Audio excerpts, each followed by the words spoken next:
All right, welcome to Daniel Nation, to the Daniel Report. We are glad to have you on our monthly podcast. And this month, we are talking about the chairman candidates that are running for the Republican Party of Texas. And so, our first candidate that we're going to be interviewing on our podcast tonight is going to be Ben Armenta.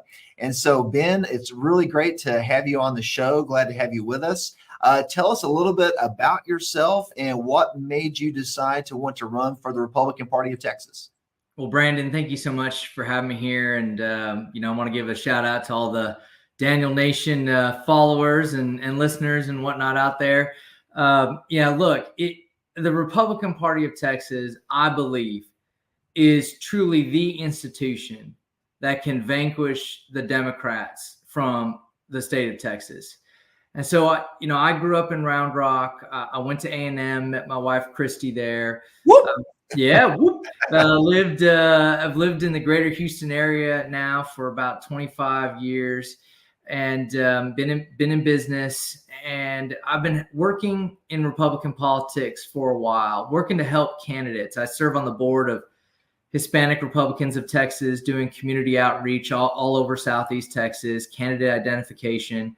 I donate to candidates from school board to congressional candidates. And there just has been this common thread everywhere I go around the state of Texas, and it's a missing state party. The candidates are out on their own, pounding the pavement, trying to tell the message about our values. The county chairs and the precinct chairs are working as best they can.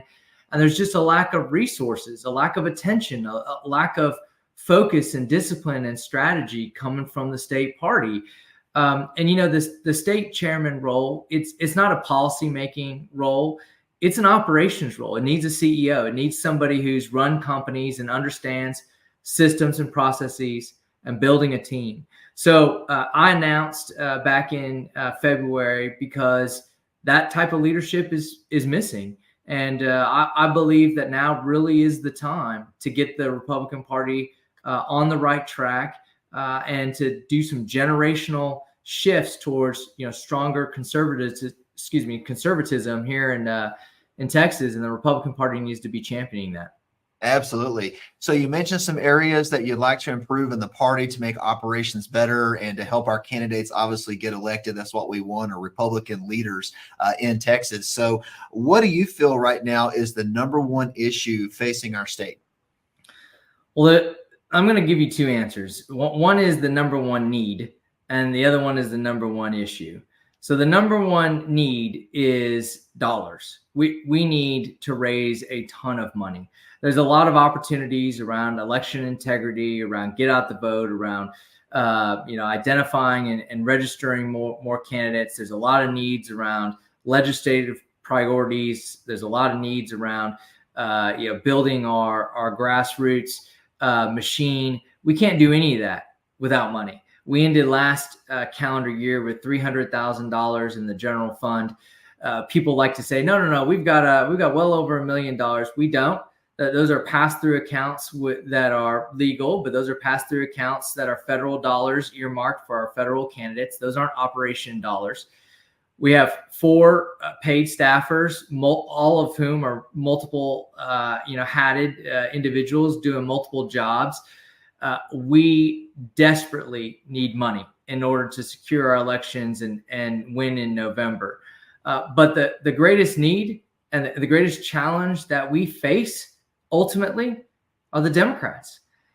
People say, we've got every statewide elected office that's a Republican. We've got control of the House and the Senate. But really the vantage point is all off. The Democrats are making significant headway. George Soros spent $3 million in Harris County, and he did that to unseat his own DA and put another DA in place. The Democrats spent several $1 million down in the Rio Grande Valley to field and fund and open up permanent offices down there.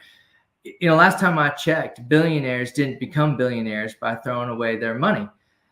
They are winning, and the statistics prove it. This last nonpartisan races and election cycle that we just had over the last few weeks, the Republican Party of Texas endorsed 27 races all across school board, municipal, all these nonpartisan races, 27. We won 8 of them. 8 of them. 5 additional went to a runoff. Even if we win those 5, it's still a losing record. You could maybe even argue that an endorsement loses races. That's a problem. We need to have a winner's mentality. We need to understand the strategy to get those people elected. And then we got to get the Democrats out of Texas. Joe Biden and the Democrats are our biggest threat right now. Awesome. I agree with you that 100%, man. So let's talk about Democrats and elections. Right now, one of the biggest problems I think we're having in Texas is, let's use the case of Dade Phelan.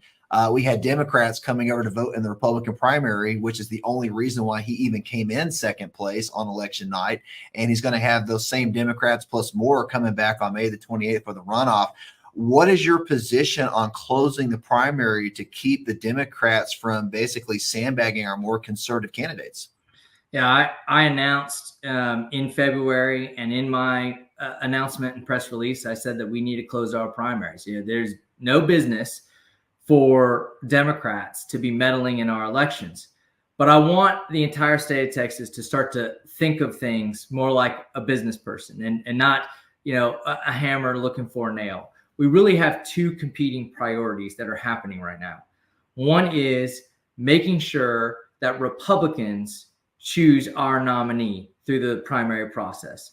And the other is making sure that it is easy and smart process for people who want to leave the Democrat Party to come over and join the family. Like, we want that. Now, we don't want them flip-flopping back and forth, but we want them to come on over. And we've seen a lot of track record in blue counties and in places like the Rio Grande Valley where people have come over and they've stayed over.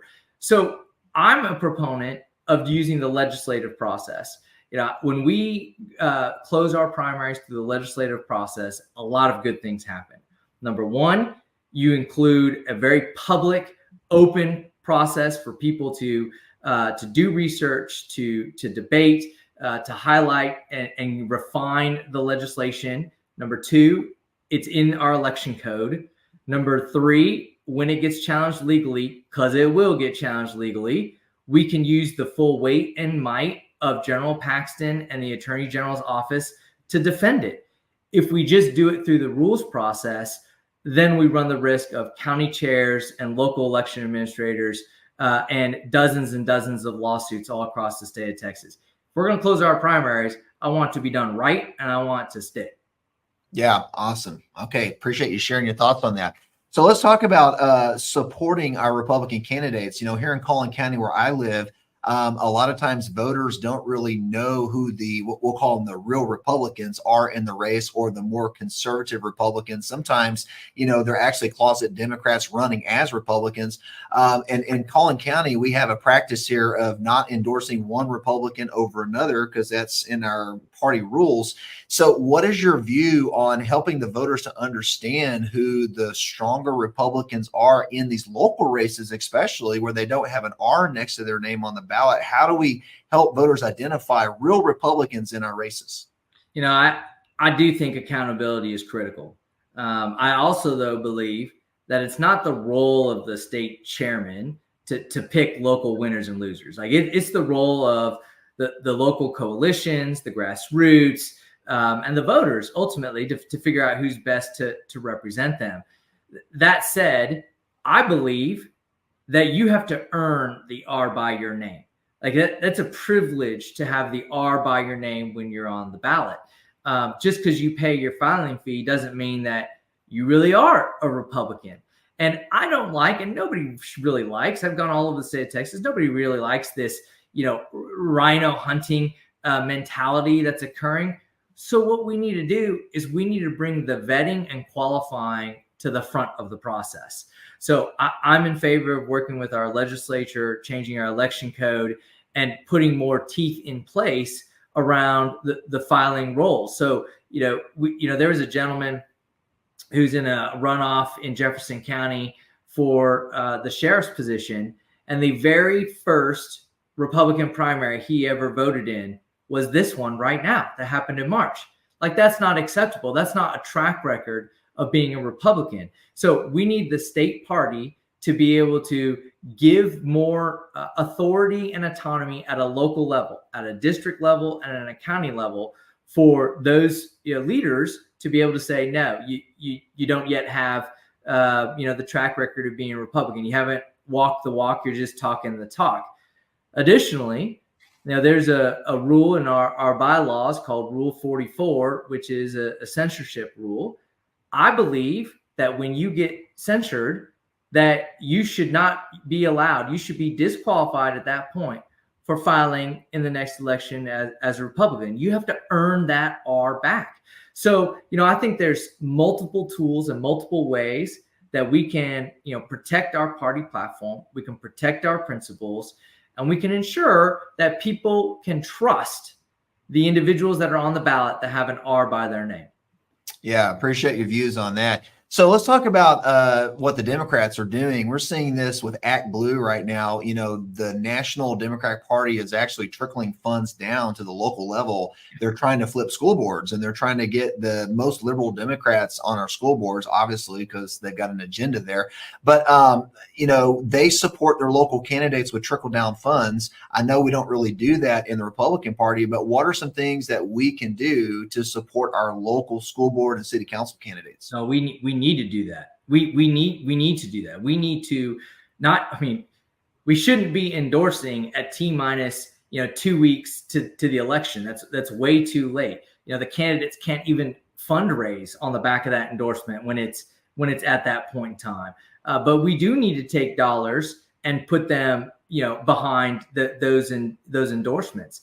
The Democrats are very well funded, and they know exactly what they're doing. I have a friend of a friend who moved into Texas, and she received a text from Power of the People basically saying, we noticed that you aren't registered to vote at your new residence, and we are registering people who want to fight Donald Trump. They have a machine in place, and we aren't wielding our state authority and ability as a party to get these people elected. Politics is local. It matters. I go to school boards and I speak on behalf of conservative policies. It's important. I believe that if we don't protect and pull back and get out of the liberal wokeism in our schools, in our hospital districts, in our mud districts, in all local politics, we might lose Texas. That is a battlefront that we need to be going after very aggressively. Absolutely. Yeah, I agree with you on that 100%.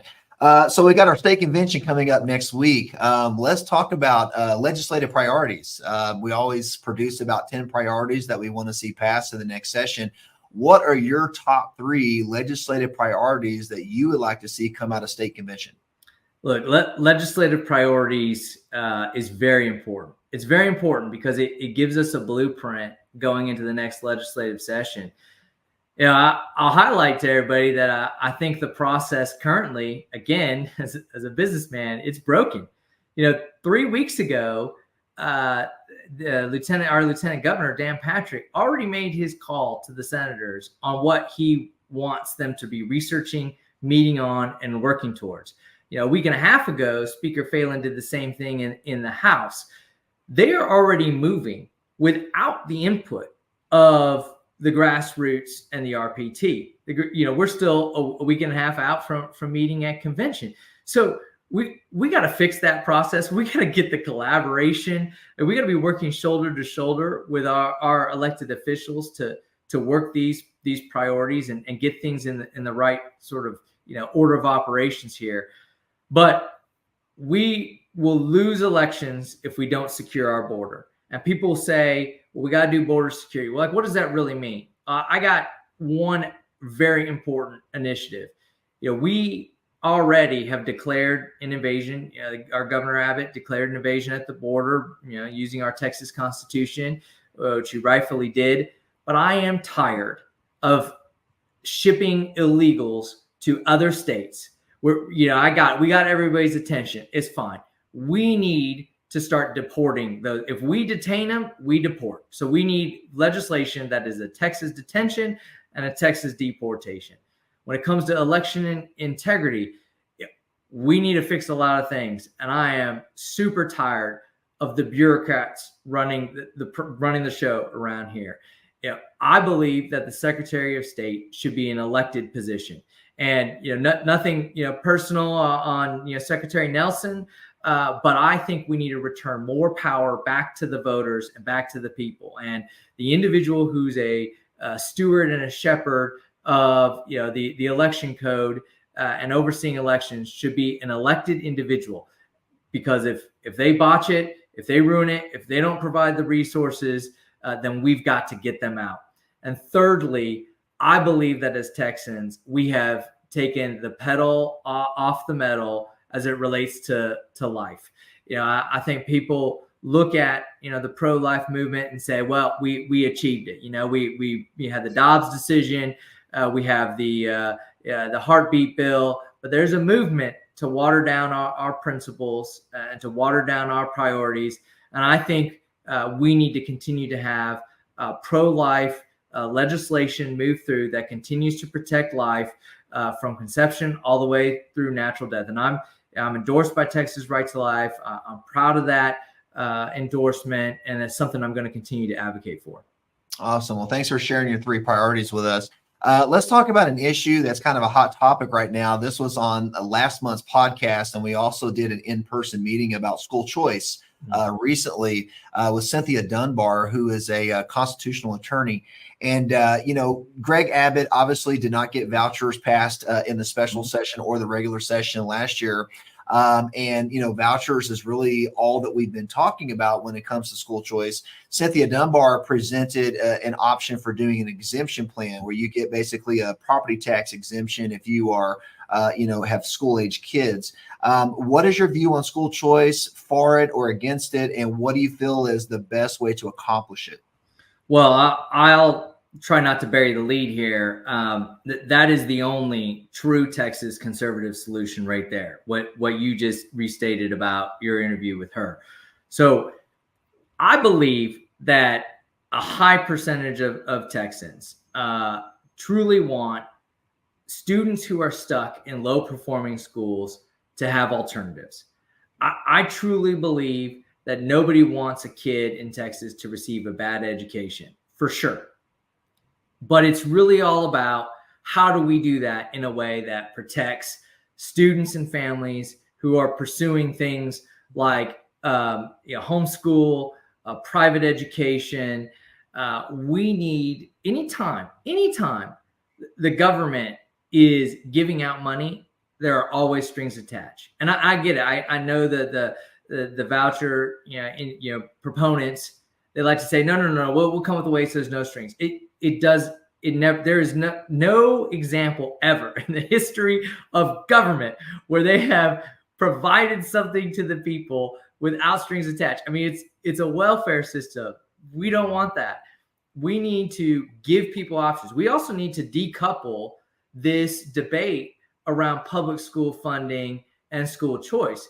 Like the Senate already earmarked $4 billion to be going to public schools. The allotment hasn't been raised per student since 2019. We have got to get those dollars to those public schools. Inflation is killing. We go around and talk about inflation, our grocery bills, our gas bills. We complain about it as individuals, but when it comes to the kids in the public schools, nobody's saying, well, what about all the work they got to do? We just want to keep squeezing them, telling them they need to become more fiscally responsible. That's true, but government has to do their part and give them the dollars to combat Joe Biden. It's not their fault Joe Biden and inflation all happened. We gotta take care of them, and I believe that Texans expect that. But we need to have an option which lets Americans and Texans keep their money, and an exemption approach allows moms and dads and families to keep their money at home. You're exempt. You keep that money, you figure out how you want to use it and apply it. And it's not about a handout or credit or a voucher or anything. I don't want things come from the government. You keep us safe. You make sure my water gets taken care of, my trash gets taken care of. You when I call and say, grandma's got a heart attack, or there's somebody at my door who's peeping around, you send the cops. That's what you do. That's what you do. Everything else, get out of here. There you go, man. That's right. Limited form of government. I believe that's one of our planks. Yep. So any topics that we didn't cover that you want to address, anything that's near to your heart that you'd like to talk about in our parting thoughts here? Well, look, I just want to go back to, I believe the Republican Party, its best days are still ahead. I believe that if we really treat the RPT like a business, where we are transparent, we're honest, we give very frequent updates all across the state of Texas on how we're using the dollars. We give people an opportunity to invest in the RPT. They're making an investment. If they want those dollars to go towards election integrity and funding legal teams, they want those dollars to go towards supporting candidates. They want those dollars, to go towards, marketing or messaging or whatever it might be, that they can see that and they can see the return on the investment. I think we're going to grow. I think we need to stay firm on our principles. Watering them down turns people away. Staying firm on what we believe creates gravitational pull to the party. And that's what we want. We want to grow we want people who are fired up to be on the team. I mean, this is a team. This is a team. But people are all, they're complacent because no one's asking them, or because they've offered and no one has said, oh yeah, we got something for you. Let me tell you, I got something for all 31 million Texans if they all want to go help make Texas as conservative as possible. So, that's what I believe. I'm in this, not for the role. I'm in this to do the work. And I think Texans are going to respond to that. Yeah, appreciate you sharing your heart with us, Ben. Where can people find more information about your campaign? I go to benarmenta.com. You can see me on the socials as well. I'm on X and Twitter and Facebook, Ben Armenta Texas, Ben Armenta for Texas. You can find all kinds of stuff like that. You know where you can go? You can rewatch Daniel Nation podcast and find out all kinds of stuff about me. And you can share it. That's what you can do. Go share the Daniel Nation podcast with your friends and family and other delegates and say, hey, go to convention. And, people can still sign up as a guest. Even if they're not delegates, swing through San Antonio, come by and be a guest, come to the exhibit hall, meet me in person. And, I'm looking forward to seeing everybody. Awesome, Ben. Well, hey, thank you so much for being on our show. Appreciate you. And I will see you next week at convention, sir. All right. Well, our next guest is a man by the name of Abraham George, and he is running for chairman of the State Party of Texas. And so we're going to get to know him a little bit this morning. Abraham, tell us a little bit about yourself and what made you decide to run for state chair. Okay. So a little bit about me. My former gig in politics was I was the chairman for the Collin County Republican Party. Prior to that, I was the SREC member. I did the chairmanship for the county party probably, I guess, about 2 years or so, and the SREC is about the same time. A little bit background on my who I am. I was born and raised in India to a Pentecostal preachers. And my dad's he's still a preacher. My grandfather was too. My dad ministered here in the United States for about 15, 20 years or closer to that. And now he's back in India running a Bible seminary, which was started by my grandfather. In 1996, we moved to United States. I became the right way, the legal way. My dad started a filing process for us when I was about 2. And it took about 14 years to get the visa, to go through all the background checks and all of that stuff. And then we moved to Carrollton in North Texas. Been here ever since 96. Went to UNT. That's where I finished my school. Got an MBA. I'm a small business owner. Married. My wife is a registered nurse, and I got 2 kids: a 15-year-old daughter and a 10-year-old son. So they're going to be attending the convention with us. So it will be fun. That's a little bit about me, personal life. how I ended up running for RPT chair is when Matt Rinaldi decided that he doesn't want to seek re-election. A few people reached out to me and said, "Hey, we've been looking at this, and we want you to consider." So had a nice long conversation, multiple conversations with Matt, and kind of tried to figure out where, because I believe Matt did a great job. I think he pushed the parties to a place where the party has a lot more power than it used to be. You can see that in the last March primaries. We have a bunch of moderates in the runoffs. We have a bunch of people who lost their seats. We are literally talking about replacing some of the most powerful incumbents, and the Speaker of the House is in a runoff. And I think he's going to lose. In fact, I'm going to be in Beaumont block walking for David Covey. He's a good friend of mine.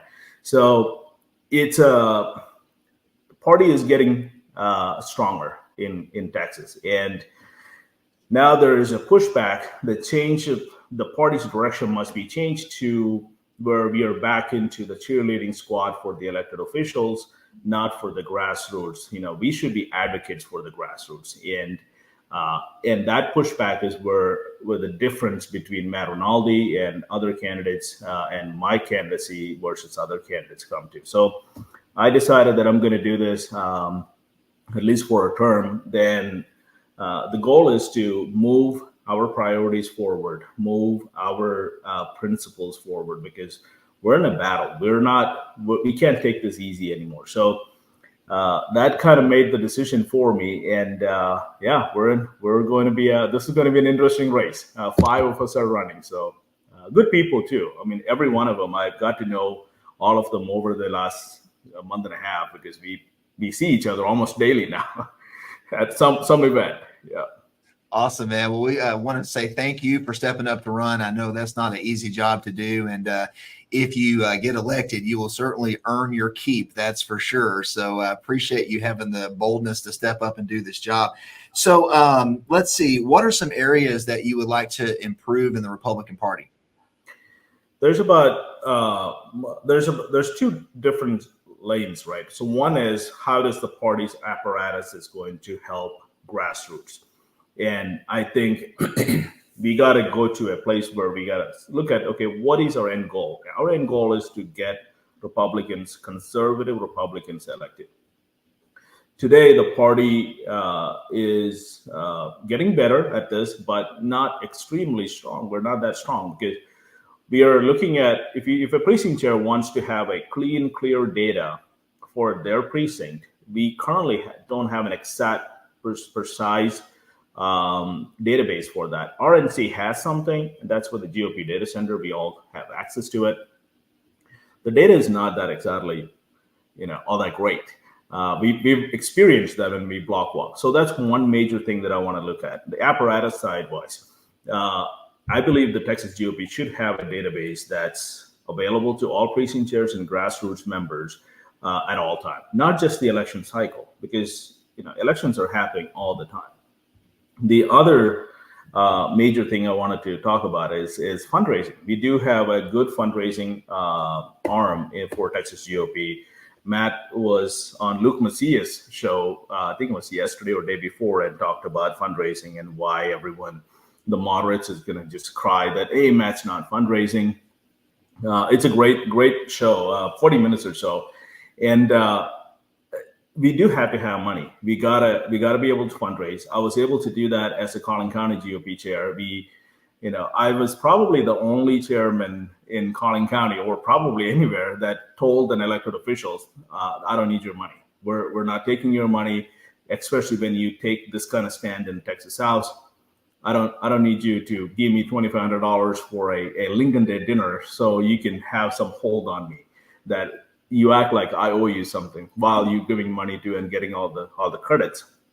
So I think the grassroots club in the Texas GOP, we can improve that.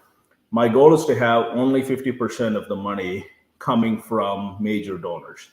Right now, it's a lot more than that. So I think the grassroots needs to step up and pay $10, $20 a month, which is not hard to do for most people. And once we have that, it also brings in a lot of ownership to the parties. Hey, I'm paying $20. Why aren't you listening to me, right?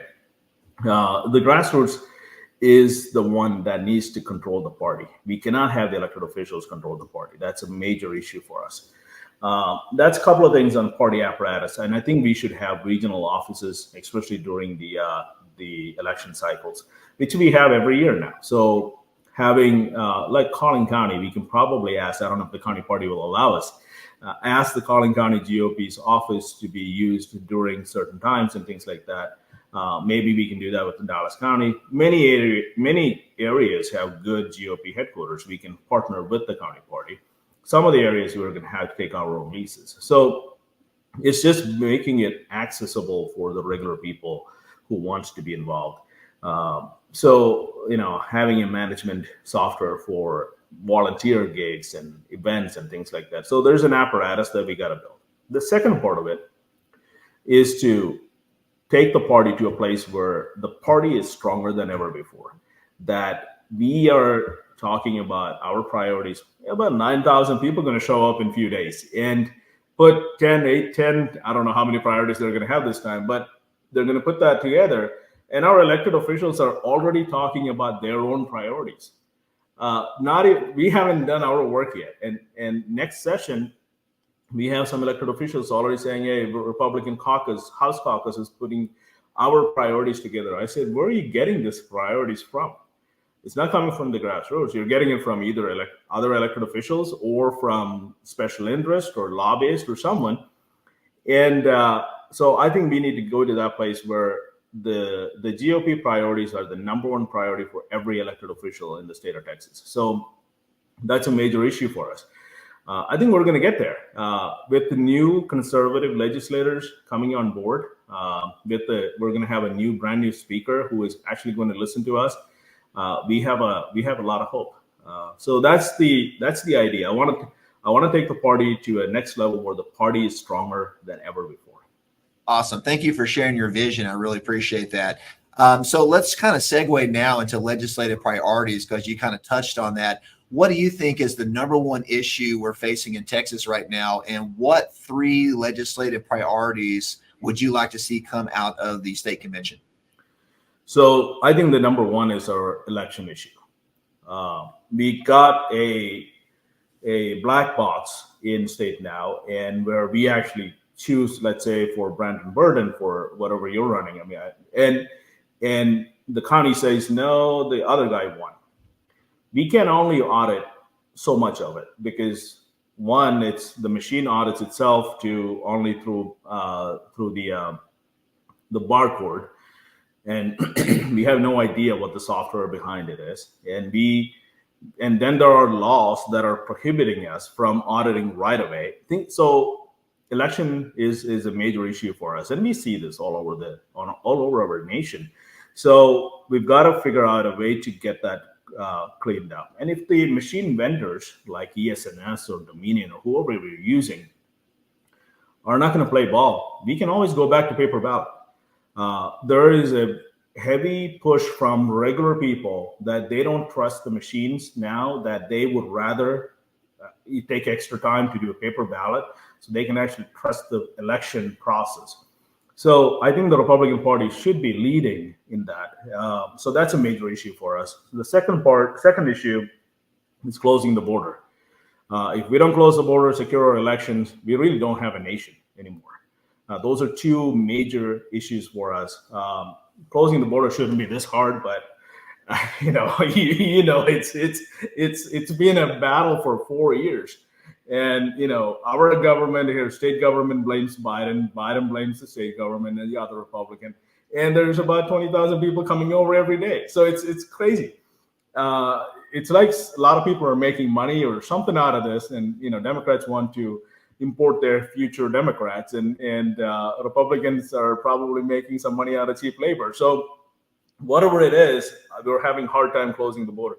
That needs to be a huge priority for the Republican Party. And I think once the elected officials know that we're going to hold them accountable if they don't do what we're asking them to, like censoring them or or finding someone to run against them. So things like that. So I think that's a major issue. The third one I wanted to, it's kind of a little bit controversial, and that's closing the primaries. I believe Republicans, a lot of Republicans are against it, mainly because they get a lot of Democrats to show up for them in the primary election.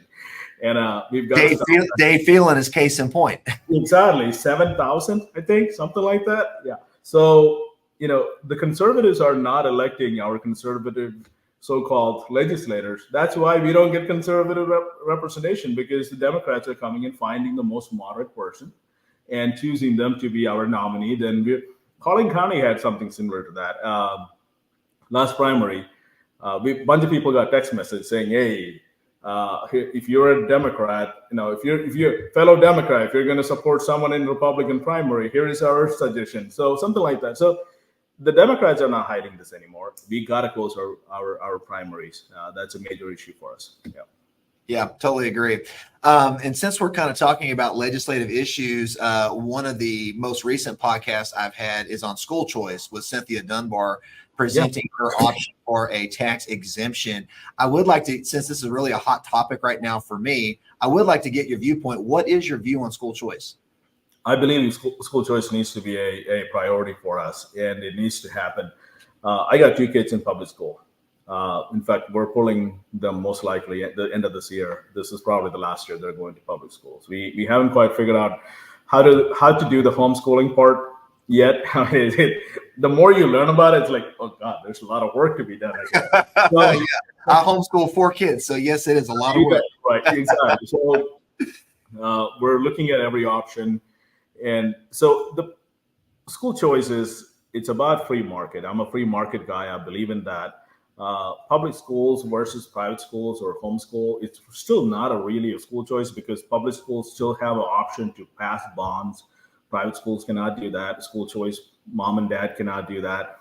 So you're still funded heavily by tax dollars, even if you're not getting all the money that you used to get, right?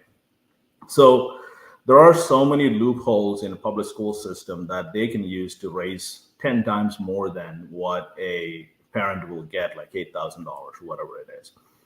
I am not a huge fan of government taking my money then giving back to me. It just doesn't make any sense. I would rather not give any money so I can actually figure out how to spend it. I believe every Texan, every American is smarter than the government. So it's just because the waste and the corruption and the bureaucracy that comes associated with the government funding is just crazy. So I think we got to be able to go to school choice. And honestly, I am thankful that Abbott is pushing it, Dan Patrick is pushing it. If it wasn't for Dave Phelan, it would have passed. It would have been a version of the school choice that I like, but won't be the perfect school choice that we want. I have a huge concern about government getting into the curriculum and the other factors of homeschoolers and private schools. That's a major issue for us. But so those are the kind of things that we got to worry about. But I do support school choice. Okay, awesome. Let's talk about one more issue, and then I'll let you give your kind of a final parting thought. Let's talk about local candidates, and 2 issues here. Number one is the CEC, which is, for those of you that are not aware, that's the county executive committee in each county. There's been a lot of back and forth about endorsing one Republican over another. I'd like to get your viewpoint on endorsing local candidates. And then number 2, if you become chairman, the candidates that get endorsed, will they ever get any funding from the state party to help with their campaign? So kind of a 2-part question. So I do support local election endorsement. When I was the chair, that was the first time we actually had an official committee. Before that, it was all either temporary committee or the entire CEC did something. When I became chair, that was one of the promises that I made. Okay, we'll have an official committee for that. And it was one of the largest committee that we put together. I think it was open to 50 precinct chairs. So like almost half of the county party was in there. I believe we've got to be able to endorse in the school board races and city council local elections. If we don't do that, we're going to get some not so conservative people, just like in the Texas House or the Senate. I'm not saying we need to do that in Texas House and Senate, not, at least not yet. But in the local elections, we have to be able to choose those people. The second part of it is we gotta be able to choose people who we can say, okay, this person has done something in the community. And that's its selection process, not endorsing. Endorsing that's a given. We've got to do that. But the selection process have to be clean and clear, and it has to be good. If you find a person, two people, one is never known to the community, and the other one's been in, church leadership and being in all kinds of local kids, scholarship things and all of that stuff, and we endorse the guy who has never been to anything and we don't even know he's a real Republican, we're most likely going to lose. And we've seen that all over state now. So we've got our choices, our policy on our process on choosing the right candidate needs to be defined. It's the same like Rule 44. The Rule 44 is an absolutely wonderful. We got to have that tool. We must use it. But there are some confusions about it. Like when Collin County tried to censure Dade Phelan, we got a pushback from the state party by saying, well, you didn't elect him, so we can't censure him. But he's the Speaker of the House for the entire state. So there's, it's a confusion on that rule. So it's similar to that. It's just we got to clarify all of those things. State party funding, I don't know if state party will have enough funding for that, but I think state party has a lot of resources that are currently being used, and I should continue to do that. Like state party has a nonprofit rate that is available to our candidates if once they're elected or once they're endorsed, that they can use. So instead of spending 70 cents on a mailer, they could probably send the mailer for like 45, 50 cents. So those are the kind of things that we can use. And that's essentially a resource that they can use to get their campaign going. Having state parties' social media used for pushing something in that area, it's a great one. They've been doing a good job, but we could definitely take it to the next level. Yes. Always room for improvement, right? That's right. So, hey, man, those were all of my questions that I have for you. Are there any topics, issues that you wanted to address that I didn't ask you on, or just any closing or parting thoughts you have? No, I think I want to share the difference between my candidacy and the other candidates. And these are wonderful, wonderful people. Like I said earlier, I've known Dana for a while. She was the vice chair. Everyone else, I got to meet them and find out more about them and their family, and we're kind of becoming a good close group now. Great people. The difference is in the direction of the party. The direction of the party where I stand is the party is larger than any individual, including the chairman of the party, the SREC members, every elected official in the state of Texas. Because 10, 20, 15 years from now, no one's going to remember who was the party chair. No one's going to remember who was the house rep.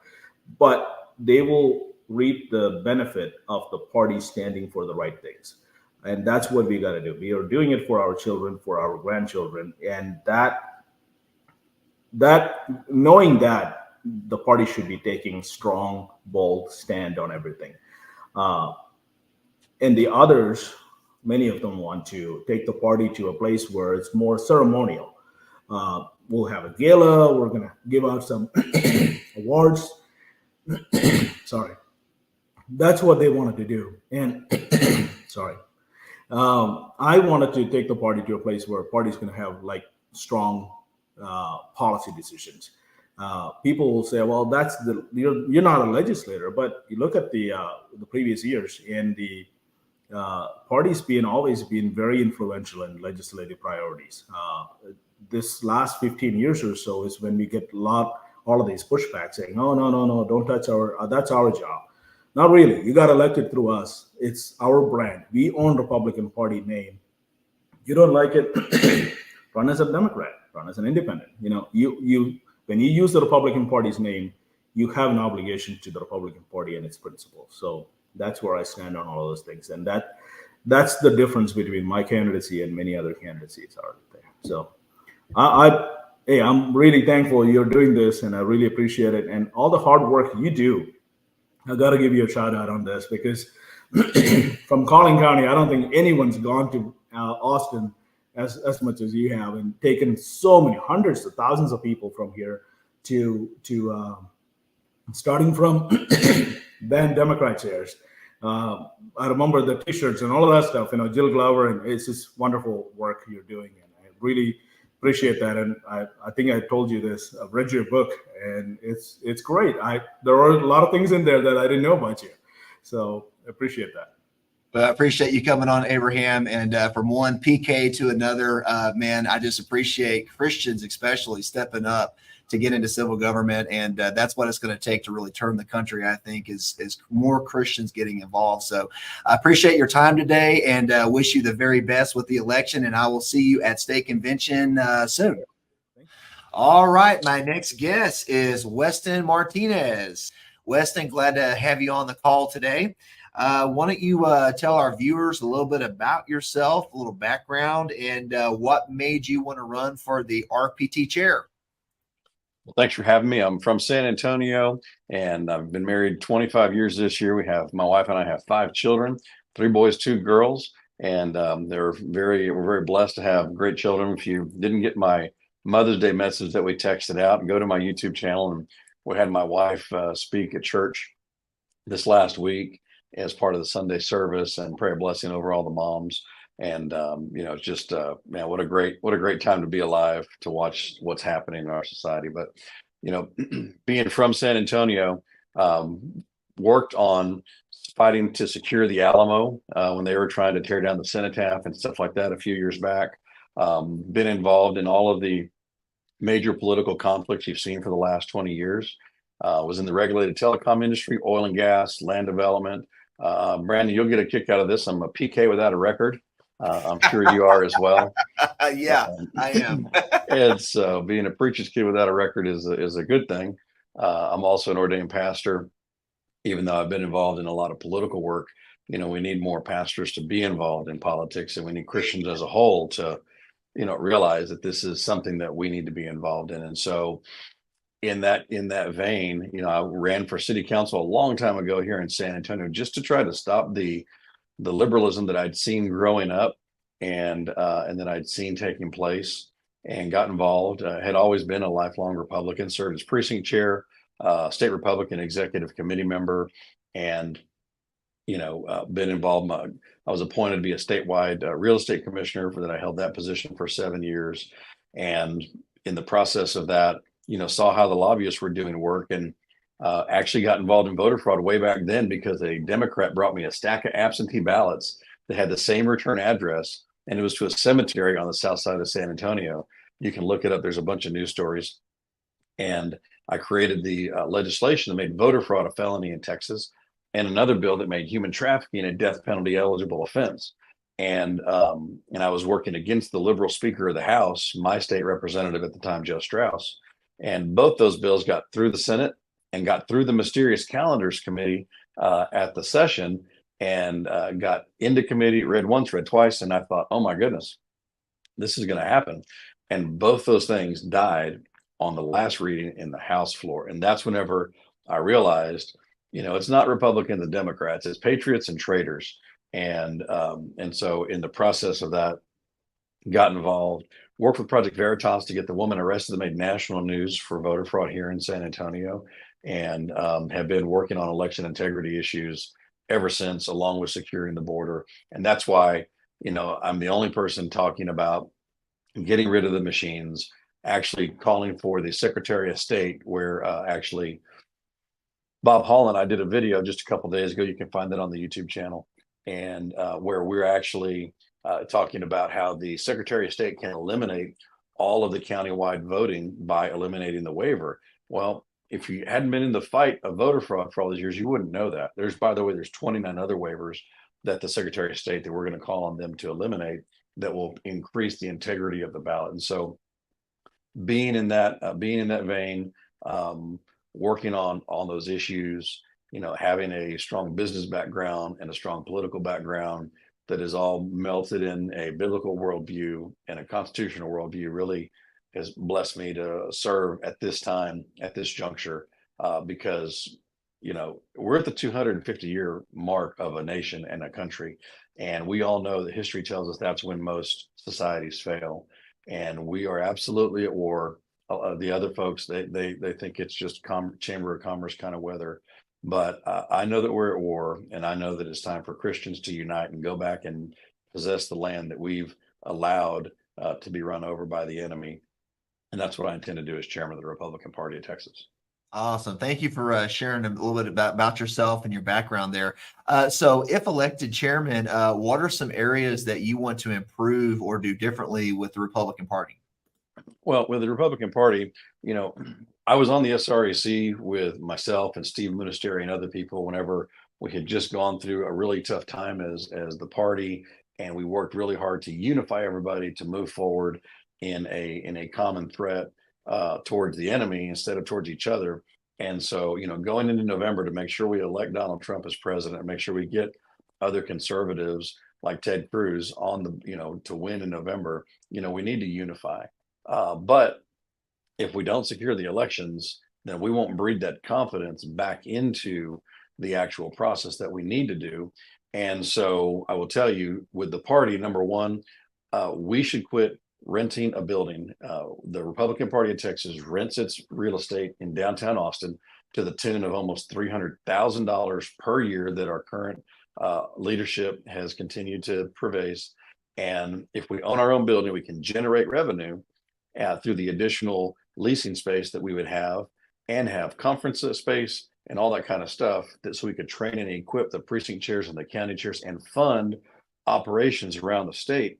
And by doing that, we will actually be taking care of our internal customers and our external customers. And that is a very key thing. But the other part with that, and I made this announcement the other day, I want to move the headquarters out of Travis County, move it to Williamson County, which is just about 10 miles up the road on 35, because we would increase our volunteer base, and we would also eliminate the ability for the liberal Travis County DA to sue the officers of the party and sue the party in Travis County. And all you got to do is look at what is happening to Trump, and you can see how a rogue judge can take things out of context. And so if we remove that opportunity, we would be a lot better off as a party, have a lot more volunteers, and we would also still maintain a satellite presence, in someone's office that's friends of ours, or something along that line. But the volunteers have to have the ability. So from a party structure, if we actually get the party to a place that's generating revenue, then we can train and equip these people that want to be served. And we can also create a farm team. That's where my Nehemiah plan comes in together, where we actually get involved in every down ballot nonpartisan race across the state of Texas, school board, city council, and then also an ambassador program where we also take people like you. And imagine if I appointed you to be the ambassador to libraries for Collin County, or took somebody else and made them the ambassador to transportation in Tarrant County or the city of Euless. There are ways for us to get into the overall political fray so that we can then begin to educate those voters that are the down ballot nonpartisan races. And those are our future primary voters and our future November voters. But, if we do that, now we're equipping the team and investing in the team. So that way they don't have to go buy data, buy applications to be able to go block walk. And quite honestly, that's why I've been paying and myself helping to do property tax protest seminars across the state of Texas, so we can get our message out there, let people know that the government's out of control, and let them know, who's responsible for it. And so those are a couple of key things that will actually get to one thing that is important as well, and that's generating revenue. You see, you can't lead with, I would want to raise money. Everybody wants to raise money, and the big donors are not coming. It's kind of like the church world, Brandon. You know about this. In the church world, 10% of the church body, the mega churches make up about 10% of the entire body, and the smaller community churches make up 80 to 90% of all the other body of Christ and all the other Christians. And so if we invest properly in the people, then they will invest in the organization, because our objectives are aligned, and this is how we move forward. And then money won't be an issue. when I was on real estate commission, we had to bring the entire statewide agency into modern times. Today, if you go to the GOP website, you can't even find anybody's phone number. I mean, you got to be connected like me or you to get somebody's cell phone number to call them about an issue. We want to bring that all together and eliminate those barriers and create a system where you can actually communicate directly with those elected officials and those staff that actually work for us and need our help to partner with them so we can actually move the state forward. So those are some key things that we do as the party. But the other thing that you're going to love, I'm making this announcement on your broadcast, is that I'm going to disclose every election administrator contract that I am involved with as Republican Party chair. I'm going to put every one of those contracts out there for all the 254 counties so that we can start seeing what's going on with the elections offices across the state of Texas, and bring that so that we can no longer let these companies negotiate in the darkness and do different things that make different folks vote different ways. We've been trying to figure out why certain things have been happening, and any contract that the Republican Party of Texas is involved with for elections administrators will be disclosed. Yeah, that's good. We need that disclosure, especially with the elections administration level, for sure. So let's talk about primaries. So if you are elected chairman, will you work on closing our primaries? So I've actually, again, being involved for over 20 years, when I ran for railroad commissioner a long time ago, Matt Rinaldi endorsed me because he knew about my conservative values and what was going on. And, in this situation, I've actually been for securing the primaries since Mitt Romney was on the ballot in Texas, because I knew, being from San Antonio, we've got a very liberal base, not just Republicans, but Democrats as well. Being from San Antonio, I knew there was a lot of crossover that took place.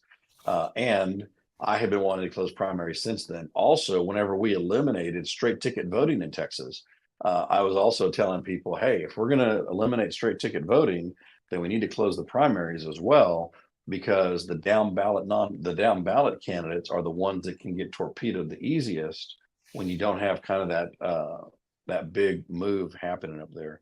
But I'm absolutely for it. Bid for it longer than anybody else running for chair, and I'm thankful for those people that share that same opinion. There's just a couple of them. Awesome. Yeah. Let me ask you this about local candidates. We have some, controversy up here in Collin County about endorsing local Republicans for school board and city council when there's more than one Republican in the race, even in your primaries when there's more than one Republican in the race. Do you support the practice of the CECs endorsing, let's say, the most conservative Republican in the race and putting that out there with their messaging? When I was on the SRAC, we were part of putting the vote together that allowed a scorecard to take place of our legislatures. So I'm all for evaluating these people, putting them out there. iVoter Guide is an example of a group that does a really good job of getting a lot of questions out there to ask people's opinion, to formulate. Joanne Fleming, I encourage you guys, I know you're part of Grassroots America, Brandon, and go look at the video I did with Joanne Fleming. So I absolutely support that. And with the farm team system that I've talked about earlier, that's a way that we can engage these people before they're running for a local office and find out a little bit more about them. And at the same time, absolutely get involved and endorse and take a vote on who the people think is the best. I'm never going to remove local control from the county party, just like I'm never going to lose my First Amendment free speech. So, I'm also going to be doing my due diligence to do that. But in the other reason for owning our own building and generating revenue, and by the way, I've been talking to real estate folks in different parts of the state that would love to have a Republican office in their building, to have foot traffic added to their building. I want us to have a studio presence so that if you're in Collin County or you're in, El Paso, or Kaufman County or some other county across the state of Texas, you can go to a regional area and get a quality video cut, get a quality headshot cut. That way, we as Republicans can put our best foot forward. And if we present an inviting environment then you will see more people that think, hey, it's not worth it, it's a headache. That barrier to entry will be a lot better off, and we'll have better candidates at those down ballot nonpartisan races. We have to do it. And I've already been doing it for years and years and years. Yeah. So along those same lines, one of the things that we see with the Democrat Party with like Act Blue and things like that is that, at the national level, they're trickling dollars down to these local races. They want to flip school boards in Texas. What can the Republican Party do to help with our local races? Sure. Well, and I go back to the Nehemiah plan and the ambassador plan and the farm team. And that's how we start spreading the money out of the Democrats. So it's got to be spread out around 254 counties. And they can't just ball it all up on somebody like Clay Jenkins, right? Or somebody like the Harris County, county judge. And then we can actually get these people on the school boards elected, because that's the only way that we can beat George Soros. They're going to have unlimited money, but we're armed with the truth. We just need to not be afraid to use it. And so in that situation, that's exactly the ingredient on how we get people into those positions. And also with the headquarters, hosting different forums, different seminars, bringing people in that have been successful. The folks that, we've been working to eliminate, to have the ability for vouchers to be valid in Texas for almost 25 years. And we have just now gotten close to it. We still haven't got there yet. And, it's ridiculous. And so the politicians are not afraid of the people. And by unifying the team to move our state forward, we'll be able to march legislation forward, and we'll be able to hold these people accountable, which will get more of them to run. And, think about it, Brandon, if you and I work together to get a school board member on our, in the rearview mirror of a bad state rep, and then a city council person as well, that state rep is going to realize, hey, they can motivate these people against me. I better watch how I vote on this. And then we won't have to be, how many buses did you guys bring down to the legislative session? We shouldn't have to be doing that. We should be able to have the right people that are trained and that know you better vote right. Our children, they act correctly when we're not around. Why? Because we've trained them properly. And so the elected officials, likewise, they need to know that we're going to hold them accountable in ways that have meaningful impact.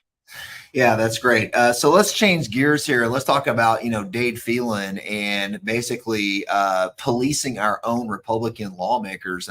We obviously, the whole state now knows that Dade Phelan is a Democrat. The only reason why he even came in second place in the primary is because the Democrats crossed over and voted in the Republican primary. These are the same Democrats that are going to vote for Joe Biden in November, but Dade Phelan is just desperately holding on to power. What can we do to do a better job of policing you got that sign on your wall there that says please stop feeding the rhinos. What can we do to, police our Republican lawmakers better and help voters basically see how they're voting and what they're doing and whether they're really Republican or not Republican? Well, there's a couple of things. I actually, before the folks came out with the contract with Texas related to the speaker's race and related to that with the legislature, I actually had come up with that, and I disclosed that 2 days ago. We're putting a press release together on it. But if we actually, so with my contract with Texas, and also I have the contract with the Texas grassroots, and so that'll be an obligation between me and the delegates, right? The structure and the delegates, and then also have the elected officials also sign on to that contract, so that now, like, we've really said, here's what's going on. Here's the planks in our party. And if you agree with us, you sign on. And now we'd love to promote you and everything you're about. If you don't sign on, well, it's not personal. You just don't agree with us. And it's more memorializing what we see happen every legislative session, because we know they don't agree with us. That's why they don't do the things that we put together as an organization. And then furthermore, my contract with Texas would be to actually get the legislators to sign on and say, at this level, I'm going to sign for school vouchers. At this level, I'm going to sign for securing the border. I'm going to sign for getting rid of the machines on our election process. I'm going to sign for sequentially numbered ballots. And so by doing that, go to the governor, lieutenant governor, and the speaker and say, hey, we've got our grocery cart. We're ready to check out. Here's all the people that have agreed and signed on and pledged already that they're on. So now we've eliminated all the gray area. But, and so we've got that coming out as a formal press release. But the other thing that we can do is by equipping the people, with the real data, with the ability to make phone calls into those districts, with the ability to have the technology in their hand so they can go knock on a door, know who they're talking to, and get a true valid survey. That is how we're going to get people like Dade Phelan out of there. Look, Dade Phelan is a symptom of a problem. He himself, the heartbeat inside of the guy, that's not the issue. He has been allowed to operate rogue in an environment that allowed that to happen. So we have to go back to treating the actual problem, and that is educating the voters, having a system that's secured, having a system that we know can't be cheated, and then making sure that all of those people in those communities have had a development of their political understanding so that they can make the right decision. It's all apologetics for the Bible and the Constitution. It's all evangelism 101, discipleship 101. And because we're not here to be their dictators, we're here to present them the truth and then let them ride herd over their area. Yeah. And that's how we stop it. Yeah, thank you. So you've mentioned school choice, you've mentioned the border, and you've mentioned election integrity. What do you think? So we got convention coming up this next week. What top 3 legislative priorities would you like to see come out of the convention? Well, everything has to be about securing the elections and securing the border, right? And then that breeds everything else. So securing the elections, I want to see there's a legislative item that is 007, we call it, that put a lot of issues in there that are causing things to happen and causing us to not be able to do a lot that we want to do with voter fraud. So I want us to go back to getting rid of the machines, go back to a paper ballot, enforcing the law. Right. The Texas Constitution only allows for an election day. Most of the fraud happens during the mail ballot time and during the early voting time. So if you eliminate that and just follow the law, now we have a big opportunity. Getting the Secretary of State to be able to eliminate those waivers. And by the way, for years, I've been calling for the Secretary of State to be a statewide elected official. And that's something that, they should be beholden to the people, not an appointment of whoever the governor is, whether you like the governor or not. Securing the border, I've come out a long time ago and found out that there's a treaty between the U.S. and Mexico that requires both sides to put almost 70,000 acre feet of water, a football field, 70,000 feet high, into the Rio Grande River, and Mexico's 5 years behind on their water payment. We need to enforce our treaties and enforce our laws on the books. So when we do that, now we'll be able to get those people and the legislative priorities that we have, you'll be able to get those enacted. And so from the convention, I want to empower the grassroots, unleash them so that they can actually be able to go out there and do what they need to do. But securing the elections, getting rid of the machines, just adjusting 007, and making sure that we follow the rules on the books related to our elections. That's paramount to everything. So that really makes up like item 1 through 20 that we need to do. But I know you asked about a couple of different topics. Yeah, awesome. Thank you. So any parting thoughts, and are there any areas that we didn't cover that you wanted to talk about? And then also, how can people find your website, more information about your candidates? Sure. So the website is westonworksforyou.com. That's been a slogan that I've had for a long time. And you can visit us there. My phone number is 210-215-8785. Be willing to visit with you guys as I'm driving across Texas. And also, we need to look at how we measure success. And I would say one of the ways that we look at measuring success is by getting more county chairs in place, getting more precinct chairs in place, because everybody doesn't actually have the ability to go in there and participate in the process. And if we do that, we'll be unleashing the grassroots and equipping them and empowering them so that we can hold people accountable, regardless if it's a rogue, superintendent that arrested my friend Jeremy Story 30 days after he testified, or somebody like this doing legislation that impacted other friends of ours related to their children and gender modification, like Jeff Younger. So those are some things that we need to look at metric wise, that we go into the precinct chairs and the county chairs, get those positions filled. I think that's a great moniker for how we measure success, and all the other stuff will take care of itself. Awesome. Well, Weston, thank you so much for being on the Daniel Report. I look forward to seeing you at state convention, and wish you the very best with your campaign. Thanks, Dana. Appreciate it. God bless you guys, and God bless Texas. Amen. All right. My next guest is Mike Garcia, who is running for a Republican Party state chair. Mike, we're very glad to have you on the Daniel Report tonight. And so go ahead and tell our viewers a little bit about yourself and who you are and why you decided to run for state chair. Yes, sir. Yeah, it's a pleasure to be here. Thank you all for having me on. Thank you, Brandon. Well, I guess I'll start a little bit about myself and why I decided to run. I always start with how I met my wife, because it's one of the most important things. She's obviously one of the most important people to me. And but I love the story of how we got together. We met through the pro-life movement about 13 years ago. She and I were both involved in 40 Days for Life. For those of y'all that haven't heard of it, it still exists, although thankfully not needed as much anymore in Texas.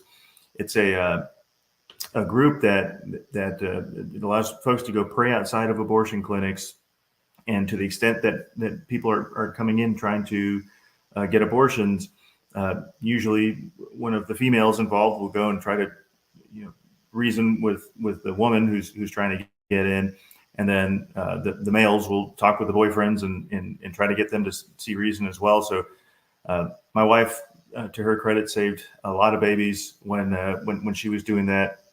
And I just kind of knew she and I were the youngest folks on the board of the local 40 Days for Life then. And so we just kind of knew it from then. And God has blessed us with 4 beautiful children. We've got our 5th one coming. So it's a madhouse at our house, but we're just kind of a lean into the chaos kind of people. So we're really, really happy about that he brought us together. I am an attorney by trade.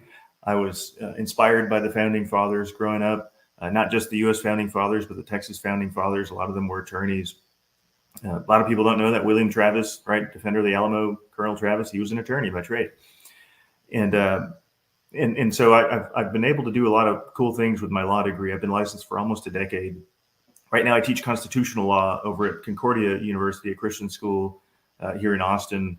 And I've also been able to help in the legislature quite a bit with my law degree. I was the director and general counsel to the Texas Freedom Caucus, group of conservative legislators in the House, for about 3 years. And in those 3 years, we passed a lot of good legislation, constitutional carry, the beginnings of election integrity reform, which is kind of like playing whack-a-mole these days, a ban on men and women's sports, and then also the beginnings of the ban on DEI and CRT in public schools. So I've been really privileged to be able to work along a good line of conservatives over my time, and it's my commitment to kind of bring ethics back to the legal sphere and into our society in general, because lawyers do get a bad name, but oftentimes it's because they deserve it. But as I say, 99% of lawyers give the rest a bad name, so don't hold it against me. The reason I wanted to get involved in the party chair race is because I've been involved in GOP politics for quite some time. I moved to Austin in 2006. I'm from the Rio Grande Valley originally, way down south. And I grew up in a Democrat household, but when I started paying attention to politics when I was in high school, I quickly realized that the Republican Party lined up more with our values than the Democrat Party did. And so when I got up to college, I joined all the Republican groups I could. Was the president of the College Republicans over at UT in 2009. And I quickly got involved in our local party as well. So I've been a precinct chair here for many years.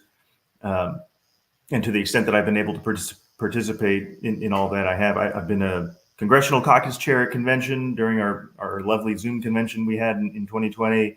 I was chair of the senatorial district convention in our county last cycle.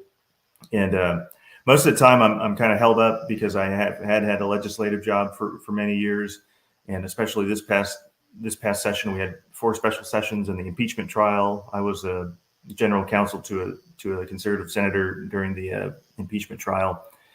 So all of that experience has just allowed me to get to know people across the state, good grassroots folks that are wanting to put their blood, sweat, and tears into the party, and also hopefully run for office when I call them. If I'm blessed enough to win, we need people running for more than just the state house and the state senate and Congress. We need folks at the city and county level, and so that's part of my plan. And so since I'm so close to the party and have gotten to know folks across the state, I figured why not put my hat in and see where God takes it. And if it's to victory, I know He'll be with me. And if it's not, I'm sure He'll lead me elsewhere. So, if elected chairman, what are some areas that you want to improve in the Republican Party? Yeah, well, I guess I can speak to policy and then also structure. I'll start with policy, and it's something that, obviously the border and closing our primaries, those are hot button issues right now, and I care deeply about those, especially being from the border. But I really do. This is something I've been saying on the trail. I think it all kind of starts with God, and if we don't make a concerted effort to get back to God in a way that really kind of puts us out there, even for ridicule, right? Because we will be ridiculed by being by standing with Christ. I don't think if we make a concerted effort to do that, we're not going to get very far if we don't do that. So one of the things, a few bills I have worked on in the past with Senator Middleton. I don't know if y'all have had a chance to get to know him on your show, but I worked with him for many years under the Freedom Caucus, and he's a senator now. One of his main goals is try to get prayer back in public schools. He was the Senate author of the chaplain bill this past session that required public schools to have a chaplain on site. Right, step in the right direction, but I think we need to do more. And there's plenty of having taught constitutional law for a few years, there are constitutional cases by the Supreme Court that legally don't allow for that. But one, I think those cases were decided incorrectly. And two, I think our Supreme Court right now is going in a direction where they're going to try to bring back the original meaning of the Constitution. And if you look at the history and tradition of our country, we had prayer in public schools for many years.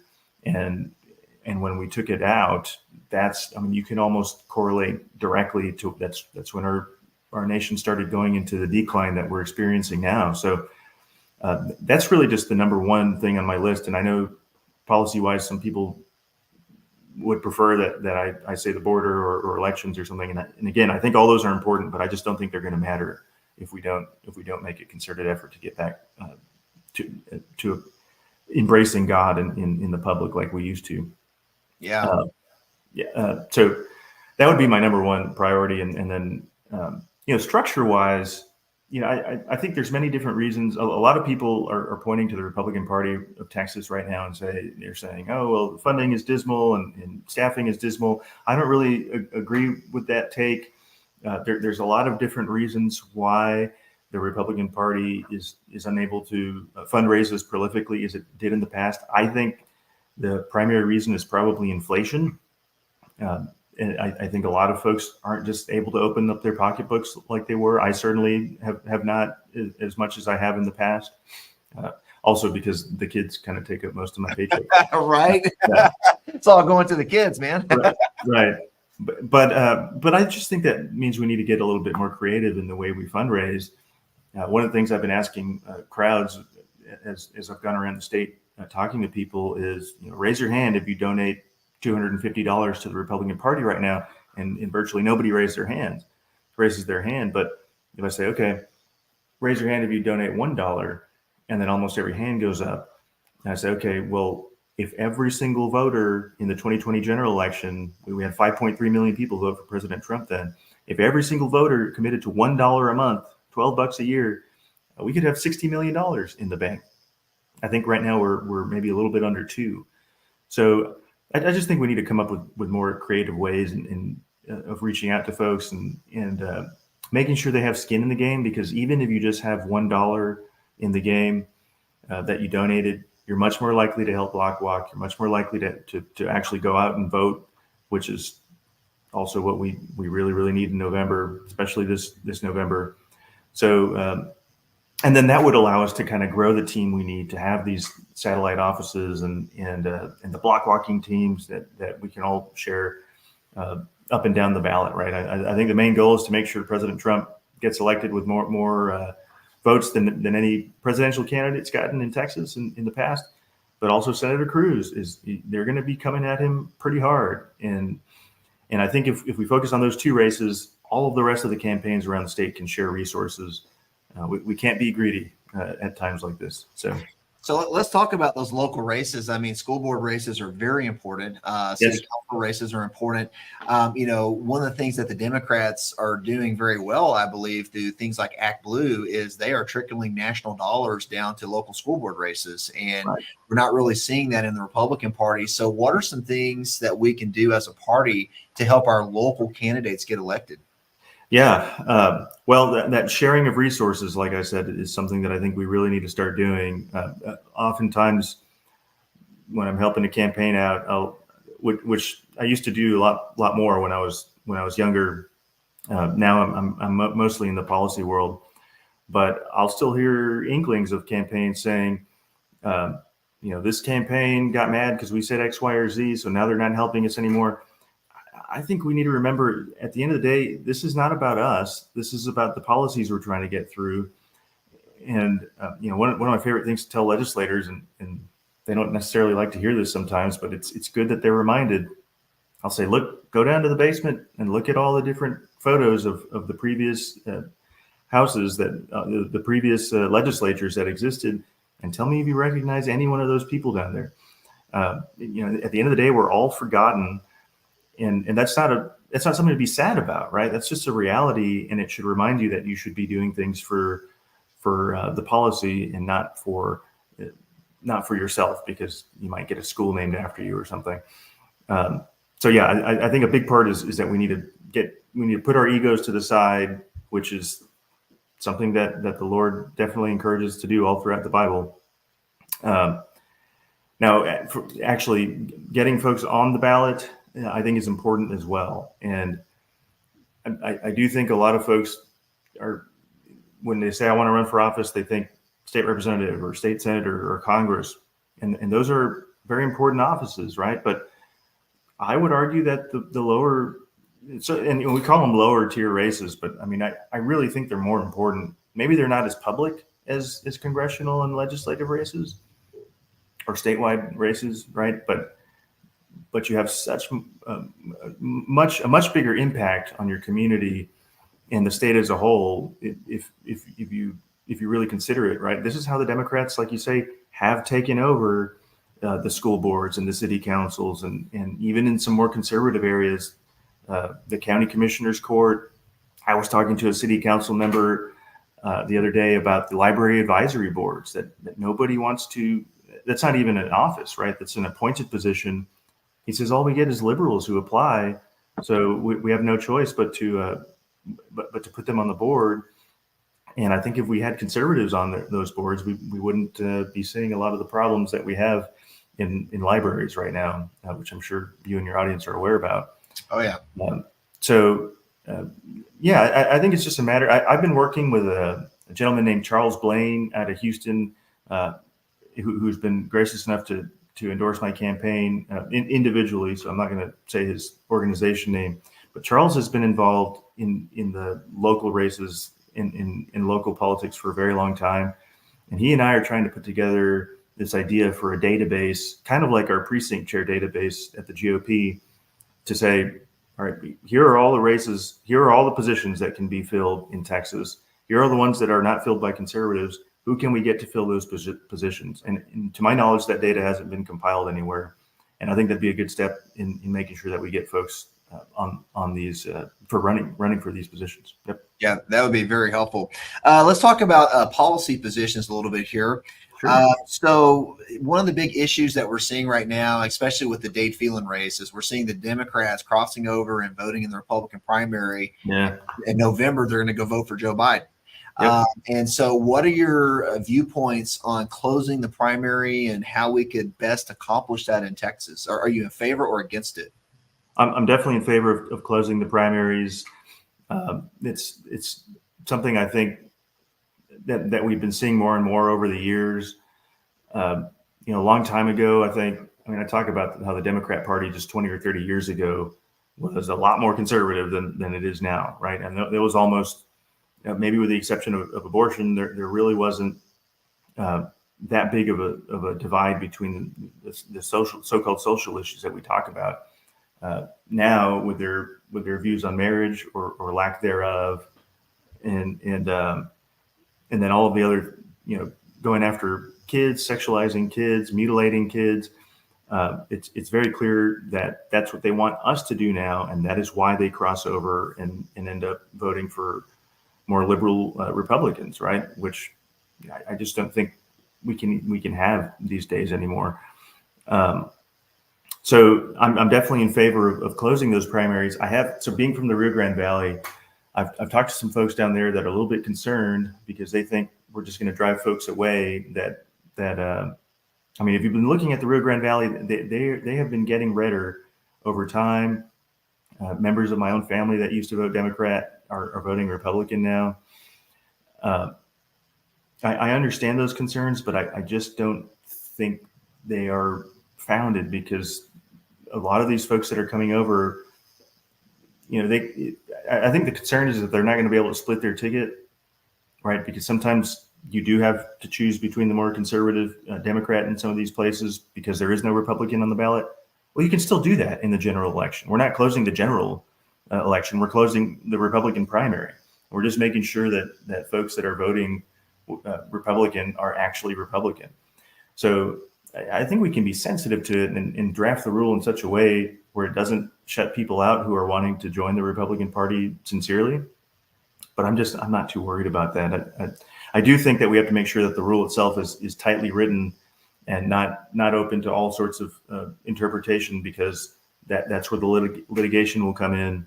And I do suspect that if we do that, either by party rule or by legislative act, we're going to see some lawsuits.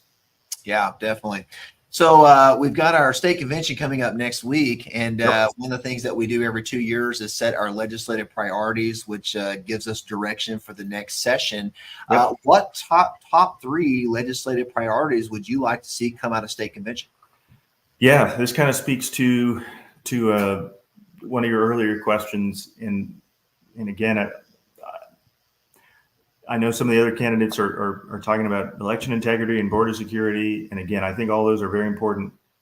But my top two outside of those, I don't think we get any of that stuff if we don't do what I'm about to say. My first, like I said earlier, is to put God back in public schools. I do think we just need to make that concerted effort to get God back in the public sphere. And give the Supreme Court something to work with, right? They're not going to be able to overturn cases if they don't have legislation to consider, right? The second thing I think we need to do is ban taxpayer-funded lobbying. Are you familiar? Absolutely, yeah. Yes. Yeah, what happens a lot in Austin is right. The concept of taxpayer-funded lobbying is that cities or counties will hire lobbyists with your tax dollars, and then oftentimes they come to the Capitol and work against the priorities that the Republican Party of Texas passes at convention. I've seen it happen in real time. They've come out against property tax reform. They even came out against the ban on gender modification for children this past session. And they're going to get their hands in election integrity and in the border as well. So I think even if we make those two the top priority, without banning taxpayer-funded lobbying, it's either going to be a watered down version of those priorities, or they're going to get blocked entirely. So those are my two. And then the third one I'd say is probably a competition between the other two that I mentioned earlier. kind of hardening the border, focusing on border security, and then also on securing our elections. If I had to choose, I would say that securing our elections is more important than the border, because if we close the border but our elections aren't secure, then we're not going to make any progress electorally. And I'm happy to consider different viewpoints on that. My heels aren't dug in, but that's just kind of logically the way I see it. Yep. Yeah. Okay. Thanks for sharing your priorities with us. Let's change gears here and talk about another priority, school choice. Yeah. I had a recent podcast with Cynthia Dunbar, who's a constitutional attorney, and we're talking about her tax exemption program. Now, we know that Greg Abbott tried to push for the vouchers. That did not pass in regular session. Of course, we know Dave Phelan killed it in special session. And so it's going to come back up again, I think, in the next session. It'll certainly be discussed at state convention. But are you for school choice and against it? And what do you think is the best way to implement it? School vouchers or a property tax exemption? Yeah, definitely in favor of school choice. And I know there's different ideas on how to do it. But one thing, and there's even a group of folks coming from the right that are against it for different reasons. And I understand where they're coming from, right? They don't want to see government. We homeschool our kids at home, so I understand the concern that you might be inviting unwanted government intrusion into your house. But one thing I have found that everybody agrees on is that the public school system right now is just abysmal, and it's mostly in the inner school areas, but I think the rural areas are going to start to see it soon as well. Just like 5 years ago, we weren't talking about sexualizing kids in school, and now it seems to be just a huge problem. It happens very quickly, and you can kind of see it coming on the horizon if you're paying attention. So I do think we need some sort of a major reform in the school system. So I just heard of the property tax exemption idea recently, and it really intrigued me because I think the way it was explained to me would be in the form of almost like a coupon or something, right? And you can use it for your property tax exemption, and then send your child to whatever school you choose. And I think there was a concern that that would lead to people selling their coupons or something. And to me, that just sounds like the free market solving the problem. So I'm not too concerned about that. I think it's an intriguing idea. I have worked on the education savings accounts that you mentioned earlier, right? The voucher idea. But I think we need to keep an open mind in how to fix it, because even if we ban taxpayer funded lobbying, the school system itself is going to come out hard against any one of these bills. I've seen it happen, and they just seem to think that it's their money, and at the end of the day, it's not. It's tax dollars. It's all of our money, and it needs to be used effectively. So definitely in favor, and I'm going to definitely look more into the tax incentive idea because I really liked that when I heard about it. Yeah, we actually did a live meeting last week and recorded it, and so that's available out on YouTube at Daniel Nation PVC. And Cynthia shares her plan for property tax exemptions. It will work like a homestead exemption, basically. Right. And the portion that goes to the schools, you would basically get an opt out, and that money could be used for your kids' education. So, yeah. So any parting thoughts that you have? Anything we didn't cover that you'd love to talk about? And then also tell us, where can we find out more information about your campaign? Sure. Yeah. No, I just think we need to, there's a lot of talk about watering down the platform. I don't know if you've seen this petition going around to soften our stance on abortion, simply so that we can win elections, right? And not only am I offended by that idea, but I think it's just cowardly. I think if we're going to be the party, the party of Christianity, which I think most Republicans would say that we strive to be, we also have to trust that God is going to lead us if we stick by him, and he's going to give us the strength and knowledge and fortitude and wisdom to be able to talk to people and change their hearts and minds. I've seen it happen, right? And I think it can happen on a wider scale, because I think he will support us if we do that. But I don't think he'll support us if we turn away from him. So that's usually what I want to leave with folks when I part. Right, just trusting God. Sometimes that's very difficult to do. The Bible is full of stories where folks do it, even though it's difficult, and God shows favor upon them. So I think we need to get the statistics out and all the political consultants and say, look, we're just going to stick to what God said. As far as finding more information about me, you can go to my website. It's www.garciafortexasgop.com. That's right. Thank you. And my phone number is area code 512-645-6978 for any delegate who wants to call and chat with me about a few things. I'm happy to pick up your call. And if I don't, please leave a message and I'll call you back. Awesome. Well, Mike, it was a pleasure having you on the Daniel Report tonight. And thank you so much for giving us of your time. Thank you for stepping up to run. And I guess I will probably see you at state convention next week. Yes, sir. I'm looking forward to it, Brandon. Okay. Take care. Bye-bye. You too. All right. My last guest is Dana Myers, who's also running for chairman for the Republican Party of Texas. Dana, thank you so much for coming on the Daniel Report tonight. And just tell us a little bit about yourself and what made you decide to run for chairman of the Republican Party of Texas. Well, first, thank you for having me. I always appreciate the opportunity to talk to folks that I haven't met before. Complicated answer to that. As vice chair for the past 2 years, I've traveled extensively across the state, meeting with grassroots organizations, the county chairs, precinct chairs, and understanding what we need to do to protect Texas. And it became pretty obvious from conversations that they really wanted more training from the party, more interaction on the ground, really to develop those relationships across the state. And that was also consistent with what I heard from a lot of grassroots organizations who felt like the party existed in Austin and primarily only in Austin, and then really didn't get out and meet the folks on the ground to hear their local concerns. The other thing that became apparent at the end of the year in 23, before we moved into 2024, was the fact that the party decision at that point by leadership was to get rid of the election integrity program, as well as the training arm. And so they wanted to relegate a lot of that to Zoom calls by staff. And we have a small staff that are already overworked and doing the best they can.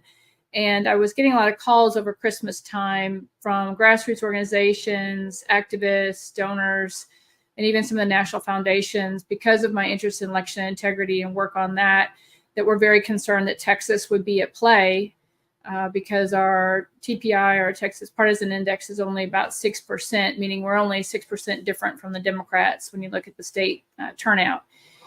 So that all said, and knowing that we're going into the largest election of our lifetime for not only Cruz, but really for President Trump, people started calling. And then I said, I really have to think about this. It's been a very long 2 years as far as traveling extensively, 5-6 days of 7 of the week to these various outposts across Texas. But the calls persisted, and I prayed quite a bit about it because I wanted to make sure that I was the right person, the right answer, that I could bring the state party together in a, I always say, unified in purpose, not uniform in thought, but unity in purpose, to get the job done to protect Texas going into November. And then, of course, build upon that.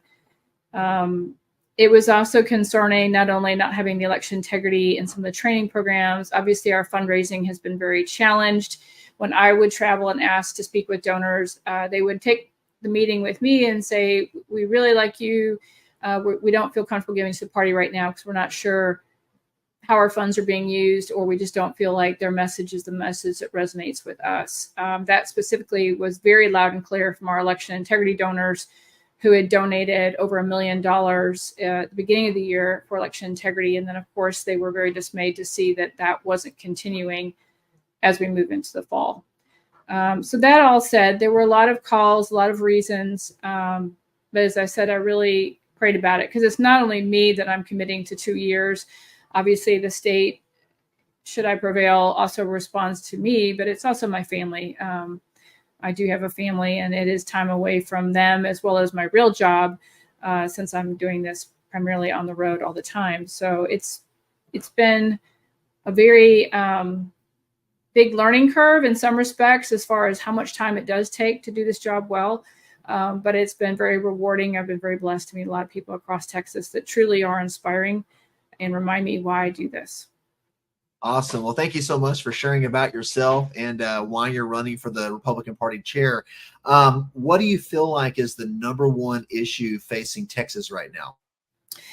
Well, besides the fact that we have a target on our back because the Soros-funded NGOs are pouring millions of dollars into organizing the state. Again, I think that's why we have this slow creep of not only globalist and World Economic Forum ideas moving into our legislative sessions. We're seeing a lot of on-the-ground preparation by the Democrats across our college campuses. This is not only the Hamas demonstrations that we've seen recently, but one thing we uncovered when I was working on election integrity research for the state was we found that there were 48 college campuses across Texas, names you would recognize of colleges, that had the NGOs set up on campus using our taxpayer dollars to do left-leaning voter registration with the kids' work-study programs. So we're funding left-leaning organizations doing voter registration on our Texas campuses. And they actually even have, many of them have administrators within the college that are helping these kids organize. And then there are support groups such as the Indivisibles, which have been going around as well, educating our state grassroots about what's going on the college campuses and how we need to push back on that. Because it is a form of indoctrination, obviously, for our children, but it's also a way for the left to harvest votes and, tinker with our elections is a nice way of putting it.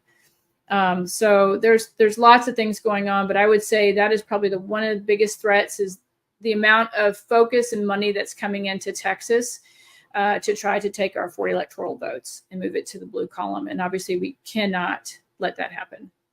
Yeah, absolutely. Talking about elections, one of the things that we're dealing with also in Texas are Democrats voting in Republican primaries. Case in point is Dave Phelan down in Jefferson County, who had, I think, over 3,000 Democrats who voted in March for him and are coming back in the runoff on May the 28th. What is your position on closing the primary? I talked about this even before I became vice chair 2 years ago. I was coming off a statewide race when my husband was running for land commissioner, but we were seeing results coming in and getting calls from activists and the election workers on our side that were saying things didn't match up and they couldn't kind of make the connection of what was going on. But I did call for closed primaries back then, and I still support that. I think you talk about the Dem crossover. The other thing that I've gotten reports from when I talk to county chairs along the border is there are actually a lot of cartel now in Texas, obviously, that we're aware of because of the DEA maps. So we know that they're also trying to get involved in our elections. In fact, one of the Republican county chairs on the border called me and said, hey, do we have any funding for some of our Republican candidates? Because the cartels are literally funding some of the Democrat candidates on the left in Texas. And so, if they're going to do that, they're also going to monkey with our elections. Yeah, absolutely. So talking about the county executive committee, one of the things that we've seen with the Democrats through Act Blue is they're trickling down national dollars to the local school board races and city council. Republican Party does not traditionally follow trickling down the dollars to the candidates. What are some things, if elected, that the party can do to help our local races? It's one thing we've had a lot of experience. So I live in Harris County. I know, Buhis. But we're working hard to take back our city. We have a blue center, but we're surrounded by what I call a red donut, that when we draw the heat maps of where our Republicans are, we're looking at those things. But the reason I mention that is we've been successful in pushing back on that by organizing our local government committee that actually came out of Harris County and then moved up to the state level. It's been pretty successful in our area, making sure that we identify the Republicans in those nonpartisan races. And then the party is actually using resources such as block walk teams, combined texting for slate, say your school board race X, a slate text will go out saying these are our candidates in this race. We just got through the appraisal district race, and there was a lot of effort put behind not only block walking for those candidates, but also sending out text messages and alerts to our Republican voters to make sure they got out to vote for our chosen candidates. And I say chosen because they were all vetted and questioned on their stances by the CEC in Harris County. And then those recommendations went forth and were voted on by the precinct chairs, which is how they got the local endorsement. And then if they wanted the state party endorsement, they would actually apply to the local government committee at the state level. So that's why you saw some of those races across the state get sent out by the Texas GOP.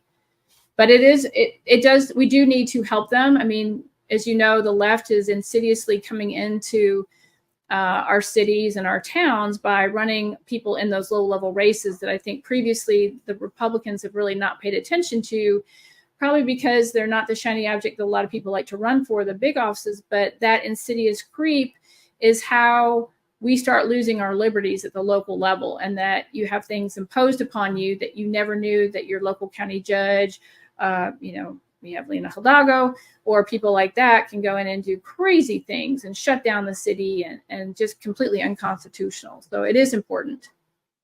Yeah, and let's talk about endorsing candidates, because I do feel like when the Republican Party puts an endorsement out there, it carries weight, and voters really don't know who's Republican and who's not. The R is very misleading for voters. So in Collin County, where I'm from, there's always this ongoing debate in our CEC about endorsing one Republican candidate over another in the primary and how that's a no-no in our party.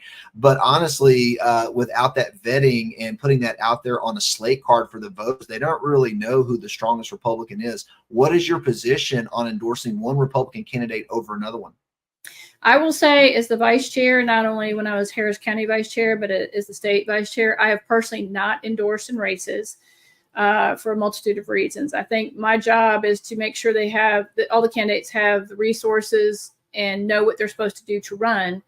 And then the precinct chairs and the county chairs or the SREC are often the ones who get involved because they're closer to the people that are electing these folks, and let them endorse if they choose to do so.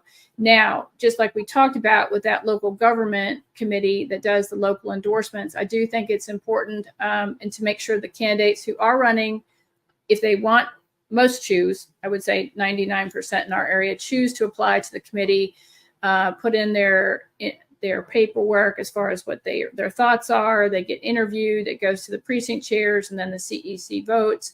I think that's a very good process to continue. So I think very rarely now have we had any Democrats try to sneak into our races in Harris County. But I remember when we had to rebuild the party, we actually put out a call for volunteers and had a ton of Antifa people actually try to sneak in. And so they were caught in vetting, and, works that way. But I understand there's some very strong feelings about endorsing versus not, but that's my answer, to try to keep it local and do that. Because I also think as a state chair, you may be, unfortunately, your job is to run the entire party.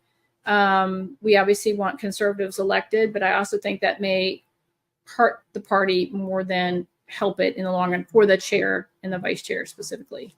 And so let's talk about Rule 44, for these Republican lawmakers who kind of slip through that vetting process and do get elected and then, vote to impeach Ken Paxton, for instance. Mm-hmm. What is your view on using that Rule 44 on guys like Dade Phelan, who we know is a closet Democrat? He should just stop running as a Republican. Everybody can see his colors. But if we're getting through the CEC and there's cracks in the system and these guys are getting elected and then going down to Austin voting with the Democrats, what is your viewpoint on using Rule 44?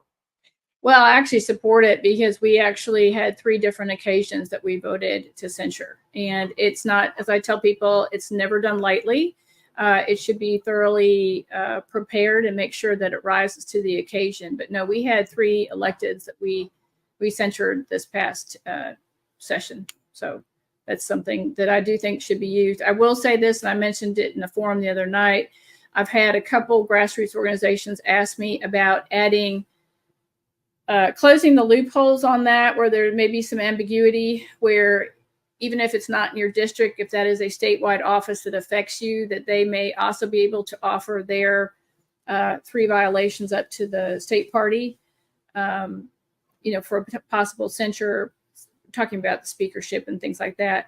The other idea was that to add like a 1 or 2 warning intervals, so that if you rise to this occasion, you get a stern public warning, so that it's already kind of in the books that your county is having an issue with their person, and that it's now becoming more public, instead of sometimes people feel like it may come out of nowhere if they're not real engaged in the CEC meetings and things. So it's just an idea. I haven't quite formulated my final thought on that, but I don't think it's necessarily a bad idea, because the more we can inform the local constituents, then they can also start putting pressure on people to do the right thing earlier, rather than waiting until it gets to the point where you have the governing body of the party, throw a censure out there. So thanks for sharing your thoughts on that. Let's switch gears to state convention coming up next week. We set the legislative priorities to set a direction for the next session. What are the top 3 legislative priorities that you would like to see come out of the convention?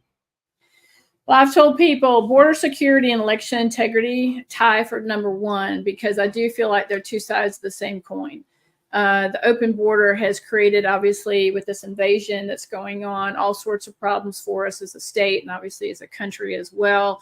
But with that, it's not only the flood of people that are not vetted and coming in and using Texas resources and national resources. It's also the fact that these people being registered by the NGOs at the border. We have actually got proof of that in Texas. It's also happening in other areas of the country because of Biden's executive order, which federalizes the offices to do voter registration, and they're not checking people's IDs. So because of the election season and where we are, again, after convention 5 months out, I'm very concerned that we need to get those voter rolls cleaned up. That a lot of people are being added to the rolls. That was part of the reason when Alan Vera and Debbie Duke and I were working on the ERIC bill with Senator Hughes and Jeton to get us out of that mess. We had bloated voter rolls, which, we were having all kinds of people stay on the rolls that shouldn't have been. And then you add the border to it, and now you have even more people potentially being added. So it's I do think it's 2 sides of the same coin. We've got to stop that. Obviously, we've got to protect Texas and our ranchers and our state. But the cost of it is just amazing to me, how expensive it is. And of course, the federal government's not reimbursing us. So it's a sovereignty issue. But I think that's number 1. Election integrity is number 2. And then 3rd is actually, and I'll put it in big quotes, children, because so much falls under that category for me. It's not only pro-life, it's the education system, how they're educated, the porn in schools, gender modification. I mean, there's a whole plethora of things that fall under that category. So I would just use maybe the broad term is of children, anything that affects our children and our youth. School education, obviously, from K through college, because we're seeing problems. We're seeing problems in that whole spectrum of ages. So it's not just one small group. Yeah. We'll put a comma in school choice. I want to come back and talk about that. But before we move on, let's go back to election. In the last session, we passed a bill to basically say that we can pull out of ERIC as a state. I don't know that we actually pulled the trigger on it, but we have the legal right to do that. Do you think we will pull out of ERIC? And if so, what's the alternative for us? We actually did. In fact, we sent a follow-up letter to the Secretary of State when the deadline occurred to say you need to show proof. And they did send us that. That was a PIR, so a public interest request. So that's been confirmed. That was back in the fall. We've been asking for clarification on what alternative system they're going to use. Now, a lot of people, when the bill was written that way, we actually had brought in a data scientist who had a voter roll cleaning program out of Georgia that's actually being used now nationally. 26 states are lined up to use it. Texas is number 3 because of our early relationship with the founder and bringing him into Texas to say, what can you do? What is the capability of this program? So they're over, now the past year and a half plus, since we've got very serious about this, we've been working with him, and we've actually got a beta team of about 30 people now who are cybersecurity, former military, working on that actually as we speak. So the numbers are starting to show up about bad voters whose, the names aren't matching, or they may be entered in an inappropriate fashion. Sometimes what happens is a lot of times this is clerical error or laziness, perhaps, because a lot of this is done at the county level. They're short staffed. They don't know what they're doing. But that group, there are 3 or 4 major election integrity groups across Texas that also have a national footprint that are also working in coordination with us. We're actually sharing data to say, hey, would you look at our data set and compare this with what we found and see if this is what you're finding? Some are working on dead voters, some are working on bad voter rolls, some are working on out-of-state movers. And then we have people that are finding the glitches during some of the election periods. So it's a little bit of everything, but it's actually, we're making great strides. In fact, I think the founder that when I contacted, he actually called me the other day when I was on the road. He's going to be meeting with Senator Paxton here right before convention. So there's great strides being made. Awesome. I appreciate the update on election integrity. I know that's just a constant unrolling thing, so I appreciate that. Let's switch gears here for a second and talk about school choice. You mentioned education and children being your number 3 priority. We know that Governor Abbott's voucher program did not pass out of the regular session. It also, because of Dade Phelan, he killed it in the special session. And there's 2 points of view. There's the vouchers, which is, basically we get money back from the government, if you will, to educate our kids. And then recently I had Cynthia Dunbar, a constitutional attorney, on my show. And she also did an in-person meeting for Daniel Nation talking about a property tax exemption where the money never reaches the government hands. It just stays in your pocket like a homestead exemption would. Therefore, the government strings are cut, and it prevents the control mechanism. What is your view on school choice and the best way to roll it out? I'm actually for school choice, but knowing that there are many different ways that people can educate their children that would still comply with making sure they had a good base of education. But like you, I'm very concerned. I don't want any federal or state strings that could come back and be manipulated to control what is being taught. I think that actually did review I think that woman's paper that you mentioned. I am on your email list, so I did get that and was reviewing it a couple days ago, and her proposals are good. I don't know why we do seem to move money around a lot between the citizenry and the government, and then we think if we get something back that's great, but it's really our money to start with. It's like property taxes. But I do think we can be more creative with hopefully giving tax incentives, whether it's caring for your elderly parents or taking care of veterans or schools. I mean, we need to get better, I think, at that. I'm not a legislator and I don't intend to be one, but I'm just saying I think that's a creative, out of the box thinking that would keep the money in the family and let them decide the best use of it with no government strings. That whole thing goes down the sort of the WEF pathway that I just don't want to go. Yeah, and I think we're all in agreement because that's the pushback I get all the time as well. No government strings, because we're a homeschool family as well, and nobody wants the government string. So I agree with you on that. Any parting thoughts? Anything you wanted to address that we didn't get to, and then also where can people find out more information about your campaign? They can find out more information about me on my website, which is Dr. Dana, D-A-N-A, there you go, fortexas.com. Thank you for getting that correct. It's got my history of how I've been involved as a servant leader for many years for the Republican Party at the grassroots level. And I kind of jokingly say, when you show up and actually say, how can I help? And you do what you're asked to do, then you have success begets success. And they either figure out that you're a sucker and are going to come back and do more work for free. And so over the years, I've been asked to do more and more. I was drafted to be vice chair and run for that. And I've been drafted again to run this time. And as I said, I've got 2 more years of tour of duty in me because I do feel that right now the country's at stake. And I'm not willing to see Texas, and I'm sure not willing to see our country to the left. That's just not something that I can live with. And I intend to fight for my family and for others.